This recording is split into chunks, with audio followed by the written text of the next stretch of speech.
Today is January 15th, 2020. There it is.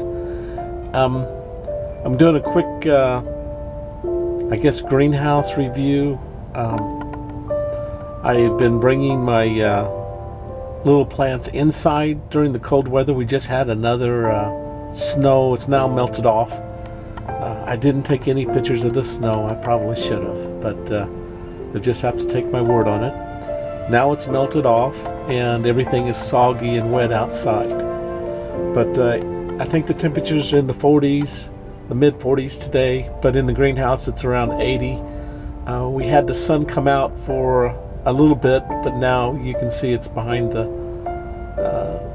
clouds. Today we just signed a trade agreement with China. Of course, we have all those fires in Australia. Hopefully you're keeping up with. It looks like there's a lot of arson going on. LSU won the NCAA national title in American football. And there's a nice article on Q put out by the American Thinker. This is one of the first articles that's actually been fair and not fake news in origin. So I'm going to put a link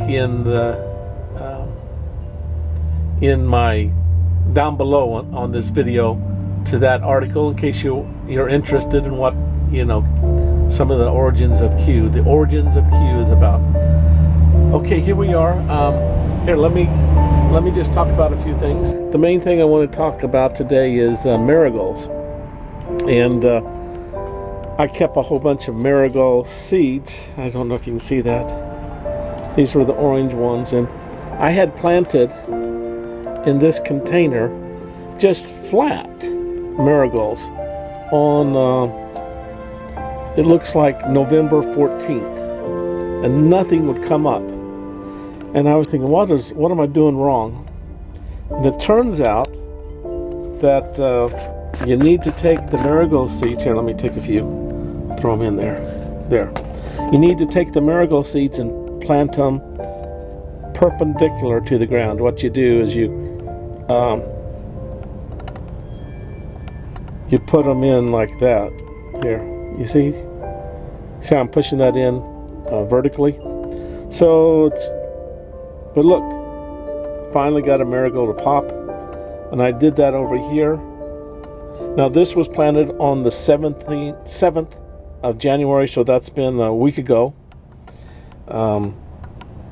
Look, and I went ahead and went through here and started putting them in vertically, and so it seems that if you put them in flat, you have trouble. I've had trouble getting them to grow. I just couldn't figure out why my marigolds wouldn't grow. So, planting marigold seed tip, you have the scruffy end up. You see there's it looks like little barbs. Anyway, that's where the green's going to come out of. And you put the rest into the ground. You just push it in. We'll see. And you can put it in flat with it. And that should start to grow in about a week. So anyway, we'll see what happens. So now I'm starting to. It looks like I'm going to be able to get the marigolds to sprout for me. Which last year I didn't get any of them to grow. I had some volunteers from outside, and I transplanted those around. Of course, I had a lot of those fake volunteers too, which was actually. Ragweed, which I have a video on that, I guess, somewhere. But anyway, when they're young, they look very close. So here we are. I've been transplanting a lot of my peppers. Now, it has worked out for me to get my peppers growing early. And you can see how small these are. Even though this was started November 11th, they're just now getting a little bit of size. So starting my peppers early, and you can see these. Actually, these I started on the 10th of December. But these will need to be transplanted here pretty quick, in about a week or so. These need to be transplanted. These are hot peppers. And I started these a long time ago. but they're just now getting to the size that they can be transplanted. See, I started these back at the end of November. So starting the peppers early was a really good thing to do.